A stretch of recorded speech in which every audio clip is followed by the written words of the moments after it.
Metabolisme karbohidrat adalah proses di mana tubuh mengubah karbohidrat menjadi energi. Berikut adalah tahapan utamanya. Pencernaan karbohidrat. Karbohidrat dari makanan dipecah menjadi glukosa di usus kecil. Glikolisis. Glukosa dipecah menjadi pirufat di dalam sel, menghasilkan energi dalam bentuk ATP. Siklus Krebs. Pirufat diubah menjadi lebih banyak ATP, Co, dan HO dalam mitokondria. Transport elektron. Elektron dari proses sebelumnya digunakan untuk menghasilkan ATP tambahan. Proses ini memastikan tubuh memiliki energi yang cukup untuk berfungsi, baik saat beraktivitas maupun saat istirahat. Proses metabolisme karbohidrat dimulai sejak kita pertama kali memasukkan makanan ke dalam mulut. Saat kita mengunyah, air liur tidak hanya membasahi makanan agar lebih mudah ditelan, tetapi juga mengandung enzim penting bernama amilase. Enzim ini mulai memecah rantai panjang karbohidrat kompleks, seperti yang ditemukan dalam roti, nasi, atau pasta, menjadi molekul-molekul gula yang lebih sederhana.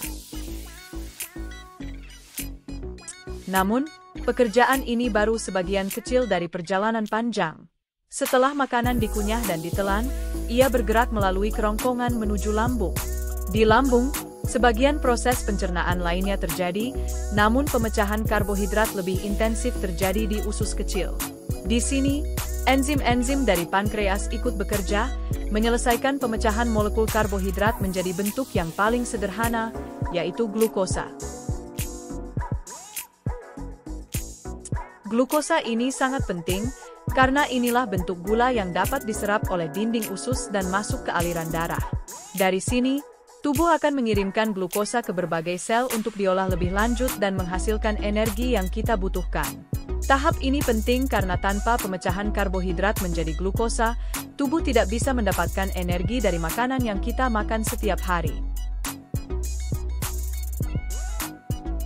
Setelah glukosa terserap melalui dinding usus dan masuk ke dalam aliran darah, ia berfungsi sebagai bahan bakar utama tubuh. Darah kemudian membawa molekul glukosa ini ke berbagai bagian tubuh, termasuk otot, otak, dan organ-organ vital. Setiap sel tubuh membutuhkan energi untuk berfungsi, dan glukosa adalah sumber energi yang paling mudah diakses. Begitu glukosa mencapai sel-sel, perjalanan energinya berlanjut ke tahap yang lebih dalam, yang disebut glikolisis. Proses glikolisis terjadi di dalam sitoplasma setiap sel, dan inilah langkah pertama dari metabolisme glukosa. Dalam proses ini, satu molekul glukosa yang terdiri dari 6 atom karbon dipecah menjadi 2 molekul pirufat, yang masing-masing memiliki 3 atom karbon. Namun, yang menarik dari proses ini adalah bahwa pemecahan glukosa menghasilkan ATP, molekul yang dikenal sebagai mata uang energi tubuh. ATP ini adalah bentuk energi langsung yang siap digunakan untuk berbagai aktivitas tubuh, mulai dari berlari hingga berpikir. Walaupun glikolisis menghasilkan energi dalam jumlah yang cukup kecil, ini adalah proses yang penting karena bisa berfungsi baik dalam kondisi dengan oksigen maupun tanpa oksigen. Ketika ada oksigen yang cukup, Pirufat yang dihasilkan akan melanjutkan proses ke tahap yang lebih lanjut, yaitu siklus Krebs. Namun, saat oksigen terbatas, seperti dalam latihan fisik intens, tubuh dapat menghasilkan asam laktat dari pirufat, meskipun ini hanya solusi sementara.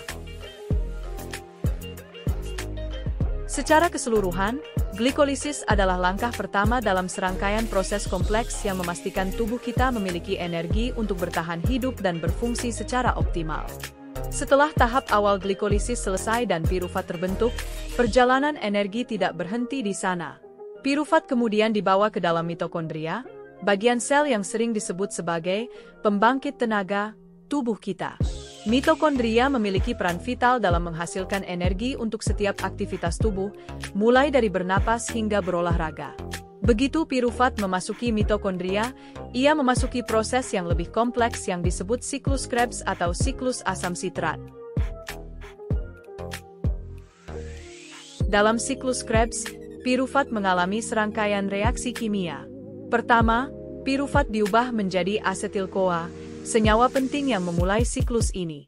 Saat siklus Krebs berlangsung, asetil-CoA dipecah lebih lanjut menjadi karbon dioksida, CO, dan air, HO, dua produk sisa yang tidak lagi dibutuhkan tubuh. Namun, yang paling penting adalah bahwa selama proses ini, sel menghasilkan banyak molekul energi dalam bentuk ATP. ATP inilah yang akan digunakan oleh tubuh untuk menjalankan berbagai fungsi penting, seperti kontraksi otot, produksi protein, dan bahkan pembelahan sel. Selain menghasilkan ATP, siklus Krebs juga mengirimkan elektron yang sangat berenergi ke rantai transport elektron, tahap akhir dalam produksi energi. Pada tahap ini, energi yang lebih besar dihasilkan, memaksimalkan jumlah ATP yang tersedia untuk tubuh. Itulah sebabnya mitokondria sangat penting, karena disinilah sumber utama energi tubuh diproduksi. Dengan kata lain, siklus Krebs bukan hanya tentang memecah pirufat menjadi CO dan HO, tapi juga tentang memanen energi dalam jumlah besar untuk mendukung setiap aspek kehidupan kita, dari yang paling kecil hingga yang paling kompleks. Setelah siklus Krebs selesai dan menghasilkan senyawa-senyawa penting, termasuk elektron berenergi tinggi, proses metabolisme karbohidrat belum berakhir.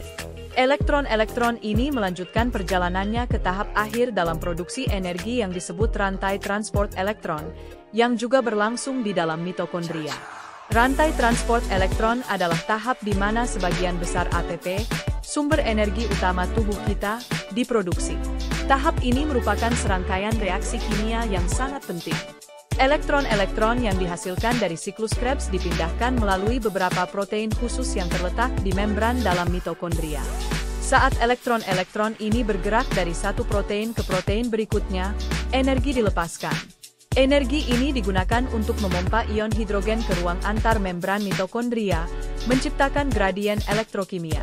Gradien ini kemudian memicu enzim ATP sintase untuk bekerja, menghasilkan ATP dalam jumlah yang jauh lebih besar dibandingkan dengan tahap-tahap sebelumnya. Dengan setiap siklus elektron yang melewati rantai ini, sekitar 30 hingga 34 molekul ATP diproduksi. ATP ini adalah bahan bakar yang digunakan oleh sel-sel kita untuk berbagai fungsi penting, seperti pergerakan otot, sintesis protein, hingga mendukung fungsi otak. Proses rantai transport elektron juga menghasilkan produk sampingan berupa air, HO, ketika elektron akhirnya berikatan dengan oksigen. Inilah alasan mengapa oksigen sangat penting dalam proses metabolisme, karena tanpa oksigen, rantai transport elektron tidak dapat berfungsi secara efisien, dan produksi energi akan terganggu. Dengan demikian, rantai transport elektron adalah kunci utama yang memastikan tubuh memiliki energi yang cukup untuk bertahan hidup dan menjalankan berbagai fungsi vital secara optimal. Tidak semua glukosa yang masuk ke tubuh digunakan segera. Ketika tubuh memiliki kelebihan glukosa, terutama setelah makan, sebagian dari glukosa tersebut akan disimpan dalam bentuk yang disebut glikogen. Penyimpanan glikogen terjadi di dua tempat utama, yaitu otot dan hati. Glikogen ini berfungsi sebagai cadangan energi yang sangat penting, terutama saat tubuh memerlukan tambahan energi dengan cepat.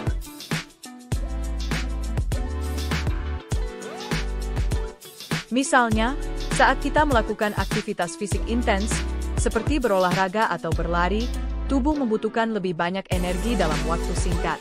Pada saat inilah cadangan glikogen di otot dan hati dipecah kembali menjadi glukosa. Proses ini disebut glikogenolisis, di mana glikogen diubah menjadi glukosa yang kemudian dapat digunakan langsung oleh sel-sel tubuh untuk menghasilkan energi melalui proses metabolisme.